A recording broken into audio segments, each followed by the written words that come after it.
C'est-à-dire, au fond, la question a été mal analysée. Je veux dire, on ne leur a pas demandé de fermer. On ne peut pas demander à un organe de presse de fermer.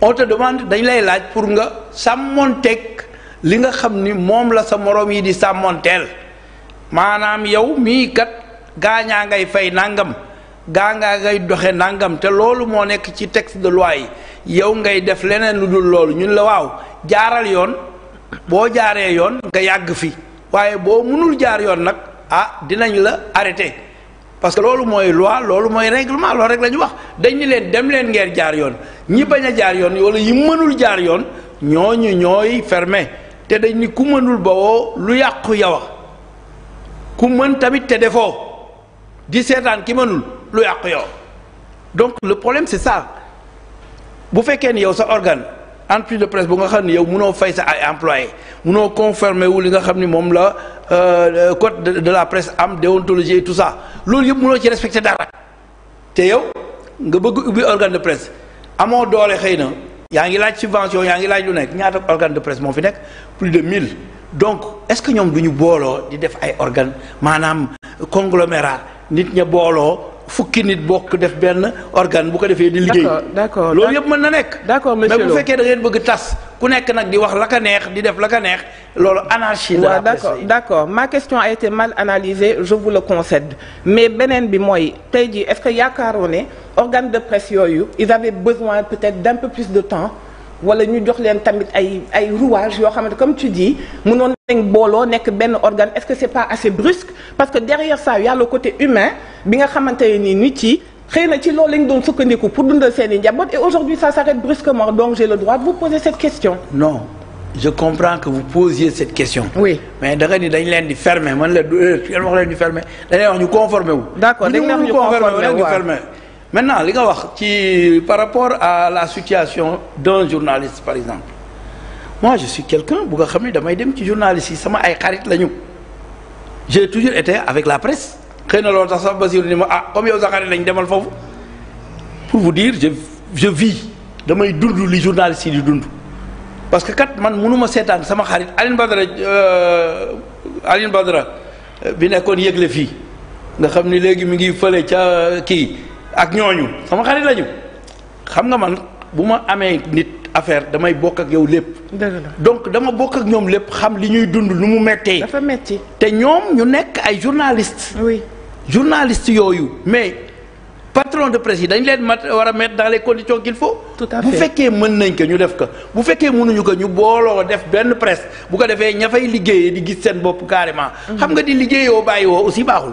xam nga yenn yi c'est de l'exploitation. et combien de gens sont exploités à travers les médias moi j'ai vu que koo xam ne nu mu tuddati représentant la ci benn dëkk ak yooyu ñu koy fay 15 000 francs wala 20 000 francs.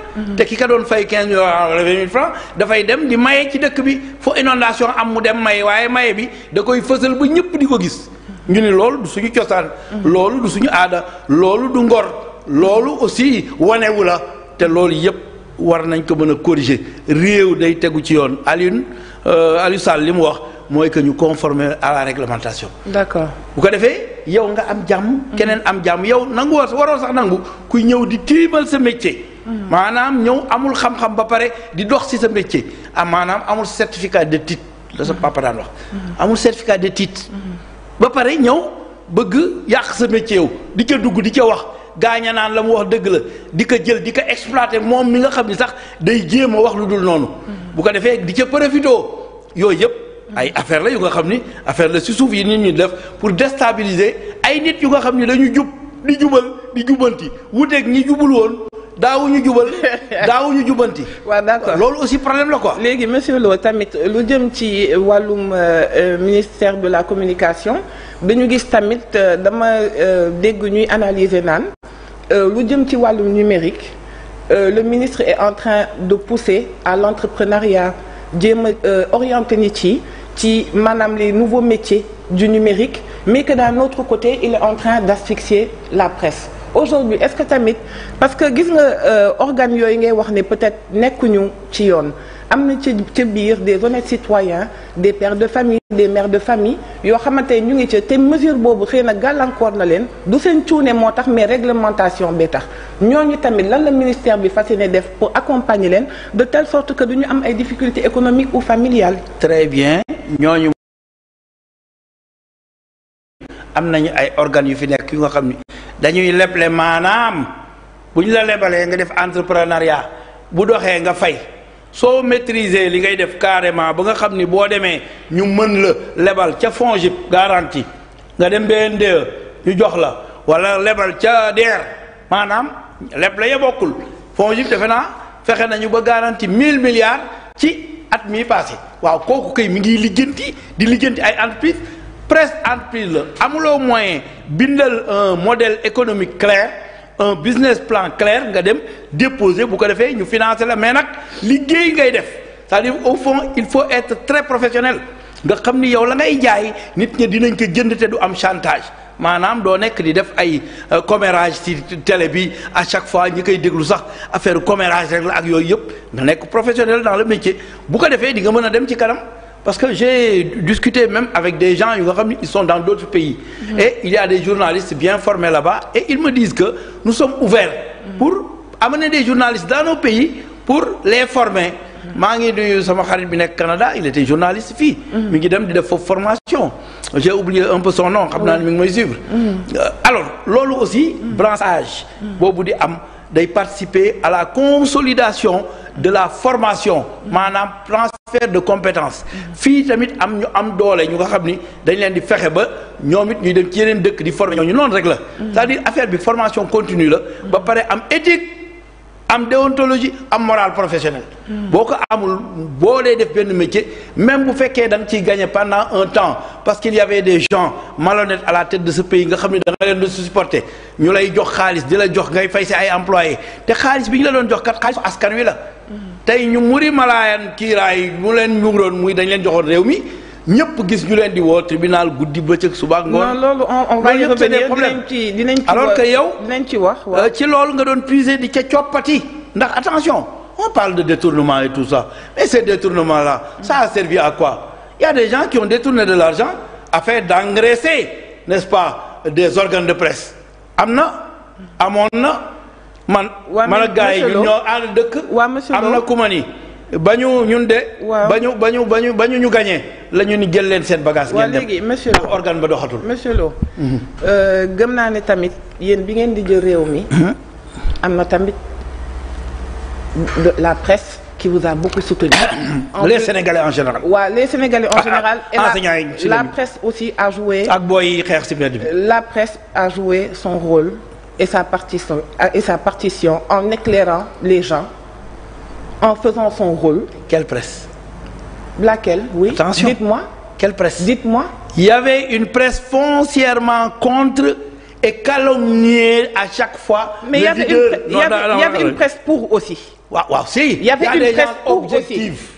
Ah bon ñi nga xam ne ils étaient pour vous, ils étaient objectifs. Ceux qui étaient pour le pouvoir, ils étaient subjectifs. Oui. monsieur Lo yëfu ko far rek nga wax. je peux t'expliquer waaw acca bismillah. yow. boo nekk ak sa wujj. yow ngay dox dëgg. sa wujj di dox leneen lu nga xam ne du dëgg. sa wujj woowu di dox leneen lu dul dëgg. ku ñëw ànd ak moom juboo waaye ku ñëw ànd ak yow jub na ndax yow da nga nekk ci dëgg di dox dëgg di ko wax. ki bëgg dëgg nga xam ni farul ak kenn bu ñëwee da naan yow la faral ndax day taxaw ci dëgg te yow dëgg ngay dox. kële nga xam ne nag du dox dëgg képp ku ko faral doxoo dëgg alhamdulilahi rabbil alamin loolu moom il faut mu leer loolu rek laa la expliquer dafa naa leer na ci kanamu téléspectateurs yi. waxu ku far daal nga wax. non waxu ku far. oui da nga far. nga nekk ci dëgg da nga far parce que man lu tax ma lay wax loolu. en fait gis naa tamit j'ai oublié son nom mais il est dans une presse nga xamante ni temps bi nga xamante ni le parti Pastef était vraiment au front au combat. di défendre ay idées waa ak ñeneen ñoo xamante ne nii tey jii ñoom bokk nañ ci ñi ñu leen wax ne su ngeen conformewul dañ naan ràpp seeni mbir. non ñaa bokk ci. non waxuma ñaa. je ne parle pas de ñaa je ne parle pas de ñaa. dafa am ñu doon xeex ci ñun ma bëgg na ni Pape Alé Niang nitu dëgg la di xeex ca dëgg ba. mais du woon moom kese monsieur. non dama lay wax rek nitu dëgg la da xeex ca dëgg ba. mais du woon moom kese. am na ñu bari ñu ci bokk. waaw ñooñu nag tey am na ñu nga xam ni menacé leen pour fermer seen télé du dëgg. parce que conformé wuñu. ça veut dire que nous sommes très objectifs amuñu xaaj ak seen. ça veut dire que faraluñ kenn. est-ce que du da ngeen. non ça veut dire que ci pouvoir bi rek beddi leen. non ça veut dire que faraluñu kenn. yow bu fekkee da nga ni da nga doon xeex sama wet. xeex boobu nga doon xeex sama wet ma toog ci nguur gi. nga ni comme léegi yow yaa ngi ci nguur gi. sama xarit a fa ne. naa def na mu ma neexee. sa xarit boobu daal di tëj sa télé. ça veut dire qu'il est objectif.